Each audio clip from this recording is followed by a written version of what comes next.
اپنے اہل خانہ میں خوش و خرم رہتا تھا۔ بے شک اس نے یہ گمان کر لیا تھا کہ وہ حساب کے لیے اللہ کے پاس ہرگز لوٹ کر نہ جائے گا۔ اب یہاں پر وہ کون سے لوگ ہوں گے؟ یعنی کہ اب آپ دیکھیے نا، اللہ معاف کرے، میں آپ کو ایک سچ بات بتاتی ہوں کہ آج کل ہم دیکھتے ہیں، آپ خود اپنی زندگیوں میں دیکھیے، آپ خود اپنی زندگیوں میں اگر جھلک کر دیکھیں، غور کریں، تو آپ دیکھیں گے کہ آپ کے رشتہ داروں میں اکثر وہ لوگ زیادہ خوش ہیں جو اللہ کے حکموں کی نافرمانی کرتے ہیں، ٹھیک ہے، جو حجاب نہیں کرتے، جو پردہ نہیں کرتے، جو دین کا کام نہیں کرتے، جو ختم شریف کو نہیں مانتے، جو اللہ کے پیاروں کو نہیں مانتے، جو نبی کریم صلی اللہ علیہ وسلم کو نعوذ باللہ نعوذ باللہ نعوذ باللہ مرا ہوا کہتے ہیں، ٹھیک ہے، اور فلمیں دیکھتے ہیں، موویز پر جاتے ہیں، باہر گھومتے پھرتے ہیں، نماز چھوڑ دیتے ہیں، حتیٰ کہ یہی وہ لوگ ہیں۔ میں آپ کو ایک اور بات بتانے لگی ہوں بڑی عجیب سی، کہ آپ دیکھیے کہ اکثر آج کل سے عمرہ اور حج پہ بھی یہی لوگ جاتے ہیں۔ اب دیکھیں نا، جو جتنے بھی سٹارز ہیں، آپ دیکھیں چاہے وہ ہالی ووڈ کے ہوں، بالی ووڈ کے ہوں یا لالی ووڈ کے ہوں، جتنے بھی سٹارز ہیں وہ زیادہ سے زیادہ عمرہ اور حج کے لیے جاتے ہیں، اور تصویریں اپنی زیادہ بہت زیادہ کرتے ہیں۔ کیا اس کا مطلب ہے کہ وہ نیکوکار ہیں؟ اور جو غریب مسکین ماں ہے، جو بیوہ ماں ہے، جو یتیم بچے ہیں، ٹھیک ہے، یا کوئی طلاق یافتہ بہن ہے، وہ گھر میں مصروف ہے کہ وہ اتنی عزت سے روٹی کما لے تاکہ اس کی اولاد کا گزارا ہو جائے، وہ تو صرف گزارا کرنے کے لیے، تو اس کو تو نہ حج نصیب ہے نہ عمرہ نصیب ہے، کیا وہ گنہگار ہے؟ نہیں۔ یہی تو بات ہے کہ دنیا کی جو سوچ ہے وہ یہ ہے کہ ہم جو دیکھتے ہیں کہ لوگ اپنے خاندان والوں کے ساتھ خوش ہیں، وہ باہر دعوتوں پہ جا رہے ہیں، بڑی بڑی گاڑیوں میں جا رہے ہیں، ان کے پاس بیٹے بھی ہیں، بیٹیاں بھی ہیں، اچھے کپڑے ہیں، عید میں مل جل رہے ہیں، مکس گیدرنگز ہو رہی ہیں، واو دے سو ہیپی، فیس بک میں بڑی بڑی پکچرز لگائی ہیں، آر فیملی، آر کاسا، سو کاسا می کاسا، آپ کا گھر میرا گھر، اتنی بڑی دعوتیں، 15-20 ڈشز لگی ہوئی ہیں، اور کچھ لوگ ہوتے ہیں جن کے پاس بس اتنے ہی پیسے ہوتے ہیں کہ وہ کچھ اٹھا کے خرید کر اپنے بچوں کو کھلا سکیں، دعوت پہ نہیں جاتے ہیں، کوشش کرتے ہیں فطرانہ دیں، ٹھیک ہے، تو کیا یہ لوگ گنہگار ہیں؟ نہیں، کیونکہ یہ ان کی خوشگمانی ہے، یہ ان کی بدگمانی ہے کہ یہ لوگ سوچتے ہیں کہ یہ یہاں پر بھی خوش ہیں تو ادھر بھی ان کا حساب نہیں ہوگا۔ لیکن اصل بات یہ ہے کہ ضروری نہیں ہے جو انسان ادھر خوش ہو وہ آخرت میں بھی خوش رہے، ویسے ہی ایسی بات بھی نہیں ہے جو ادھر ناخوش ہو وہ ادھر بھی ناخوش رہیں، ٹھیک ہے۔ یہاں پر ابن کثیر کی جو روایت ہے، جو بتایا جاتا ہے کہ یہ اس شخص کے بارے میں ذکر کیا گیا ہے کہ وہ اپنے اہل و احوال کے ساتھ اتنا خوش ہے، اتنا خوش ہے اس دنیا میں، کہ وہ بھول گیا ہے کہ اس کا حساب بھی ہوگا اور یہ ساری چیزیں بھی ختم ہونے والی ہیں۔ اور امام القرطبی نے فرمایا کہ اللہ رب العزت جو ہے نا، جنت کے جو جنتی ہیں قرآن میں، جو دنیا میں رہتے ہیں، یعنی کہ جو جنتی ہیں جن کو اللہ تعالیٰ نے قرآن میں جنتی کہا ہے لیکن ابھی تک ان کو جنت ملی نہیں ہے، وہ دنیا میں رہتے ہیں، ان کی کچھ نشانیاں بتائی ہیں۔ سب سے پہلی نشانی کہ وہ ہمیشہ خوف میں رہتے ہیں اور اللہ کی ناراضگی سے ڈرے ہوئے رہتے ہیں، ٹھیک ہے، خوف میں رہتے ہیں، ساری باتیں آپ لوگ سمجھ لیں۔ میں آپ سب کو نوٹس انشاءاللہ تعالیٰ آج یا کل ہفتہ اتوار میں ضرور بھیج دوں گی، کیونکہ میری بیک اینڈ ٹیم بھی رمضان میں کچھ ہم نے پروگرامز انشاءاللہ رمضان کے بعد بھی شروع کرنے اس میں بزی ہیں، میں بھی خود ذرا مصروف رہتی ہوں عبادات میں، تو میں بھی ذرا یہ کام نہیں کر سکی، لیکن انشاءاللہ آپ سب کو نوٹس اس ہفتے اتوار تک ضرور مل جائیں گے، اور اس میں یہ سارے پوائنٹس، حدیث، قرآن کی آیتیں، سارے ریفرنسز موجود ہوں گے تاکہ آپ اپنی فیملی اور فرینڈز کے ساتھ شیئر کر سکیں اور صدقہ جاریہ کما سکیں۔ امام القرطبی رحمۃ اللہ علیہ نے فرمایا ہے کہ جنتیوں کی اس دنیا میں رہتے ہوئے کچھ نشانیاں ہیں کہ وہ ہمیشہ خوف زدہ رہتے ہیں اللہ کے ناراضگی سے، ٹھیک ہے، لیکن قیامت کے دن اور آخرت میں ان کو سکون اور خوشی ہوگا، ٹھیک ہے۔ اب یہ جو دنیا میں پریشان رہتے ہیں، یہ اس لیے پریشان نہیں رہتے ہیں کہ ان کو جاب چلی جائے گی، بس ان کو یہی فکر رہتی ہے کہ قیامت کے دن ہمارا کیا عالم ہوگا۔ تو مومنوں کی وہ نشانی ہے کہ مومن ہمیشہ اسی سوچ میں پڑا رہتا ہے کہ میں ایک سفر میں ہوں، اور میں ہر دفعہ یہ دیکھ رہا ہوں کہ میرے اعمال ایسی ہوں تاکہ میرا رب راضی ہو جائے. اور جو دنیا دار لوگ ہیں، جو جہنمی لوگ ہیں، جو اس دن ناخوش ہوں گے، وہ کیا لوگ ہیں؟ وہ اس دنیا میں صرف یہ سوچ رہے ہیں کہ ہم بڑا گھر بنا لیں، ہم اچھے سے اچھے گھروں میں شادیاں کر لیں، ہمارے پاس بیٹے ہوں، ہمارے پاس بیٹیاں ہوں، وہ برانڈڈ کپڑے پہنے، لگژری کارز میں گھومیں، ہر سال ویکیشن کریں. ان کو یہ دنیا کا سکون تو مل جائے گا، لیکن جو اصل خوشی ہے، اصل سکون ہے، وہ ان کو نہیں ملے گا. دوسرا، یہ جو نشانی میں نے آپ کو بتائی ہے، یہی نشانی جو ہے امام قرطبی رحمۃ اللہ علیہ نے فرمائی ہے کہ جو جہنمی ہوں گے وہ یہی لوگ ہوں گے جو اس دنیا میں اتنے گم ہوں گے، اس کے سکون میں، اتنی خوشی میں. آپ یہ دیکھیے نا کہ نعوذ باللہ، جیسے مثلا کہ دبئی میں ایک ریسٹورنٹ ہے، اس کا نام نصرت ہے، ٹھیک ہے، وہ ایک ٹرکش شیف ہے نصرت، اس نے یہ ریسٹورنٹ دبئی میں کھولا ہے. تو میری جو بڑی صاحبزادی دبئی میں ہے، وہ بھی ایک دو دفعہ وہاں پہ گئی تھی، تو انہوں نے مجھ سے کہا تھا کہ مما overpriced and not worth it. تو جب میں شروع میں نصرت نے اپنا پوسٹ ڈالنا شروع کیا تھا، میں بہت زیادہ ایکسائٹیڈ تھی، میرا دل تھا کہ میں بھی جا کے ذرا اس ریسٹورینٹ میں جا کے کھا کے دیکھوں کہ کیسے اسٹیکس ہیں یہ سب. جب میں اس کے پوسٹ دیکھتی ہوں تو میں لوگوں کو دیکھتی ہوں، مسلمان بھی ہیں، یہ نہیں کہ سارے کافر ہیں، مسلمان لوگ جو ہیں وہاں پر اتنا خوش ہیں، گولڈ پلیٹڈ سٹیکس کھا رہے ہیں، گولڈ پلیٹڈ، یعنی کہ ان کے برگرز کے اندر باقاعدہ پورا کا پورا گولڈ فوائل ہے، اور اتنا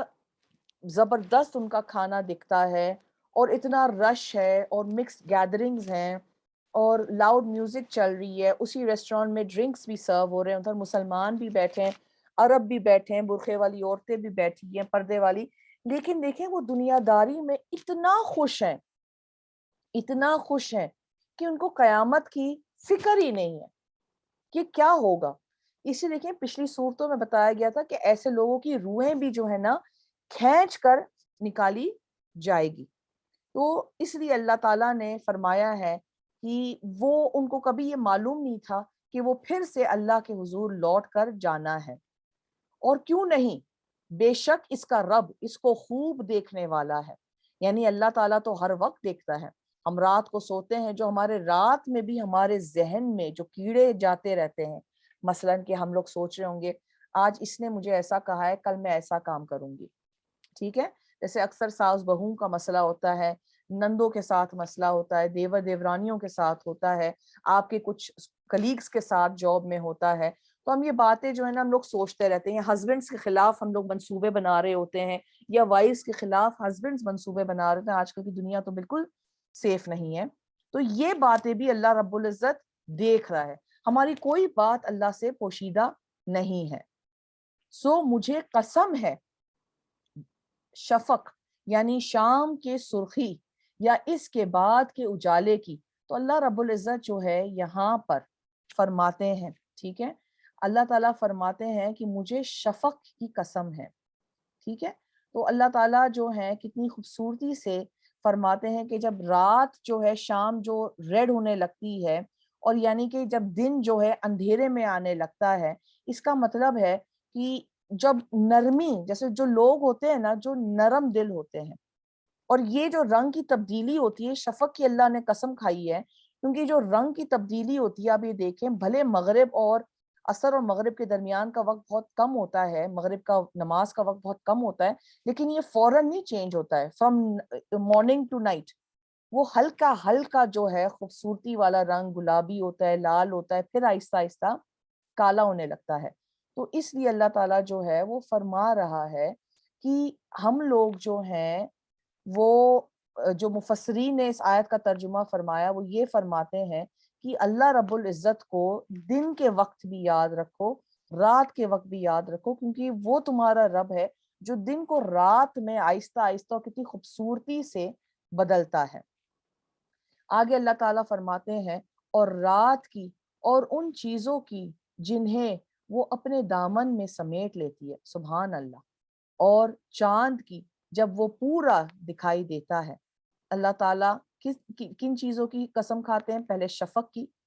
ٹھیک ہے، پھر رات کی، اور جن چیزوں کو وہ لپیٹ لیتا ہے. جیسے اللہ تعالیٰ فرماتے ہیں اس آیت سے کہ ایک دن موت بھی انسان کو لپیٹ لے گی، اور پھر کوئی بھی انسان اس سے بچ نہیں پائے گا۔ پھر اللہ تعالیٰ چاند کی قسم فرماتے ہیں کہ چاند کی قسم بھی، اب دیکھیں نا کہ چاند بھی اپنے پورے فیزز میں جاتا ہے، کیونکہ ہم ظاہر سی بات ہے مسلمان لونر کیلنڈر کو فالو کرتے ہیں، تو چاند کیسے پہلے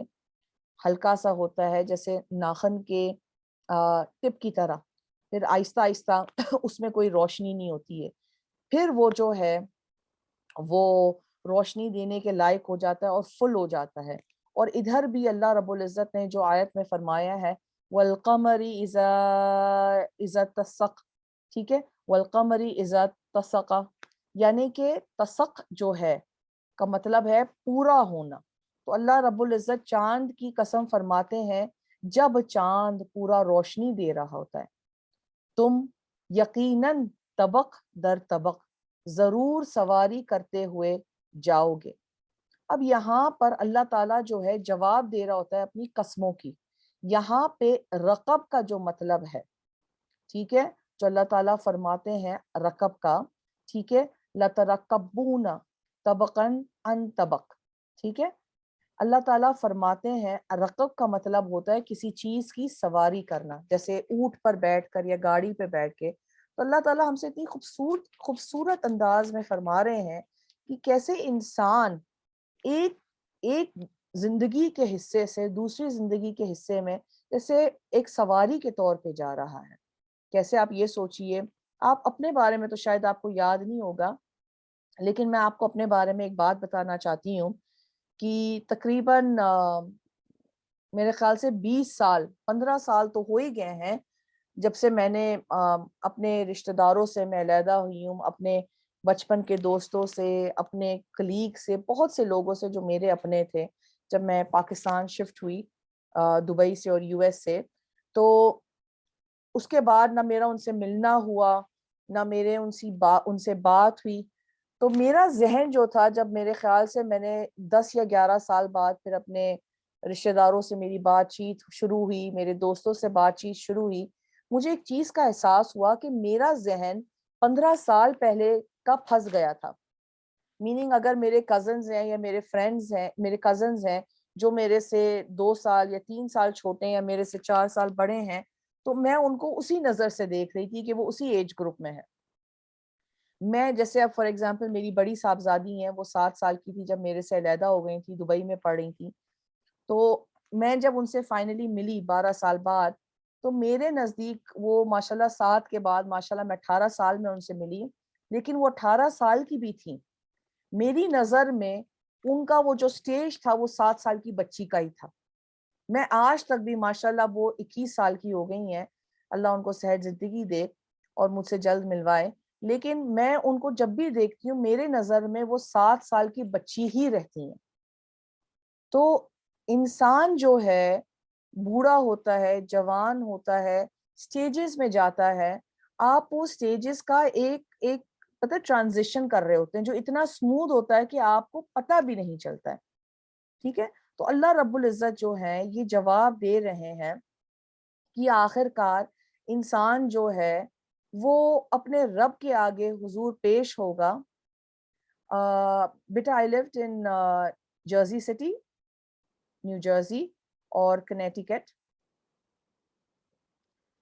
تو اور پھر وہ اللہ کے حضور پیش بھی ہو جائے گا اور ایسا دن جو ہے وہ ختم ہو جائے گا۔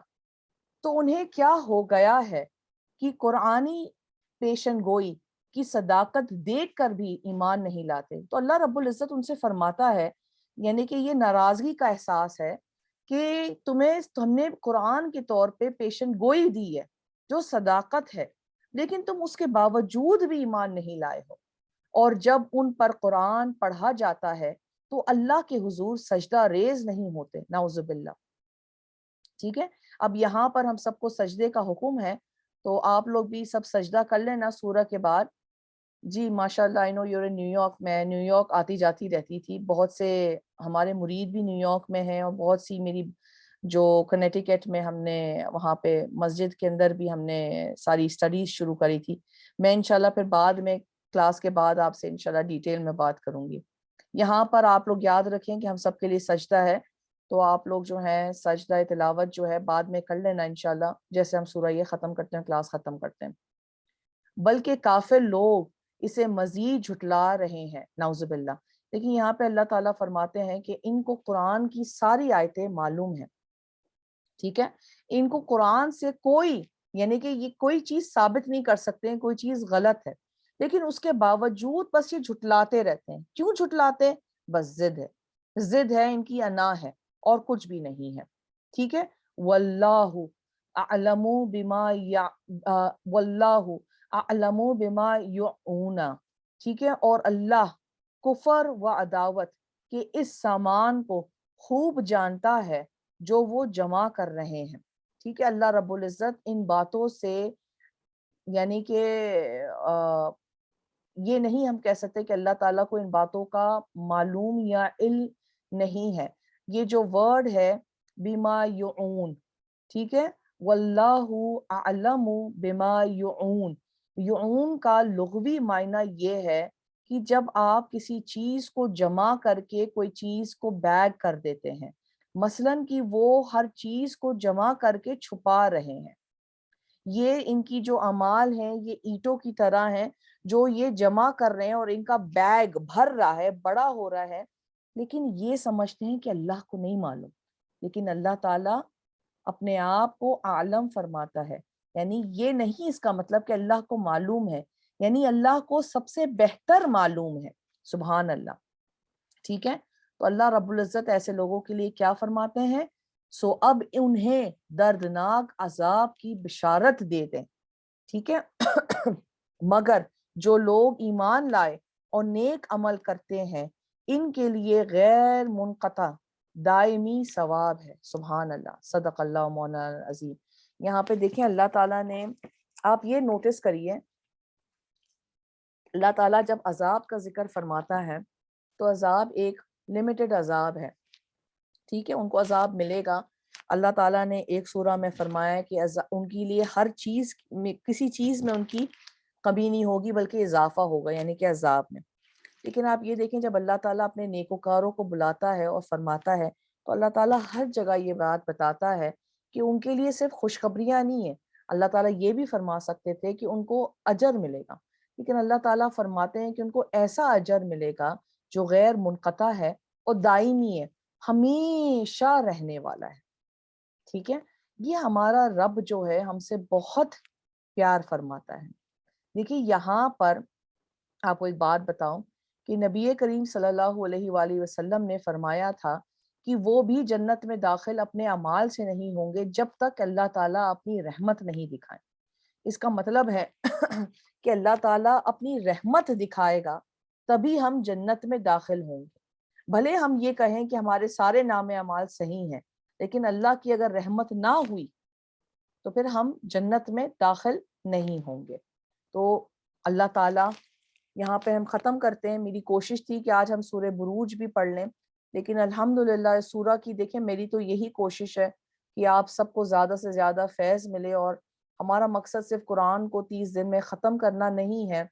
میری طرف سے یہی کوشش ہے کہ ہم سب میرے سمیت قرآن میں جو آیتیں ہیں ان کو ہم زندگی میں اس کا عمل کرنے کی، اس پر عمل کرنے کی کوشش کریں۔ اس لیے میں زیادہ تھوڑا سا آپ لوگوں کو ترجمے کے ساتھ تفسیر اور بیان بھی دے دیتی ہوں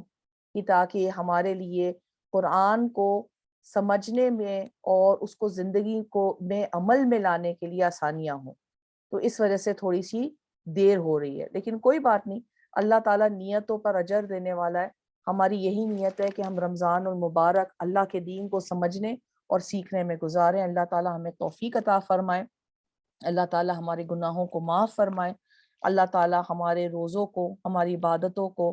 اور ہماری دعاؤں کو قبول اور منظور فرمائے، چھوٹے بڑا گناہ کو اللہ تعالیٰ معاف فرمائے، اللہ تعالیٰ ہمیں جہنم کی آگ سے محفوظ فرمائے۔ ہمارے جو رشتہ دار فوت ہو گئے اللہ تعالیٰ ان سب کے درجات کو بلند فرمائے، قبر کے عذاب سے مغفرت فرمائے، اور جو ہمارے رشتہ دار زندہ ہیں اللہ تعالیٰ ان کو صحت زندگی عطا فرمائے، خوشیوں کے ساتھ، سکون کے ساتھ، عزت کے ساتھ۔ اللہ تعالیٰ جن کے گھر میں کوئی قسم کی تکلیف ہے، فتنہ ہے، فساد ہے، پریشانی ہے، تنگ دستی ہے، اللہ تعالیٰ اس کو دور کر کے ان کی زندگی میں خیر اور عافیت کا معاملہ فرمائے۔ اللہ تعالیٰ جو بچیاں اس دورہ قرآن میں شامل ہوئی ہیں، کچھ دعا یا خواہشات لے کر، اللہ تعالیٰ ان کی دعاؤں کو اور خواہشات کو اعلیٰ سے اعلیٰ طریقے سے قبول و منظور فرمائے، اور اللہ تعالیٰ ہم سب کو ہمیشہ اپنے حفظ و امان میں رکھے۔ وآخر دعوانا الحمد للہ رب العالمین۔ السلام علیکم ورحمۃ اللہ وبرکاتہ۔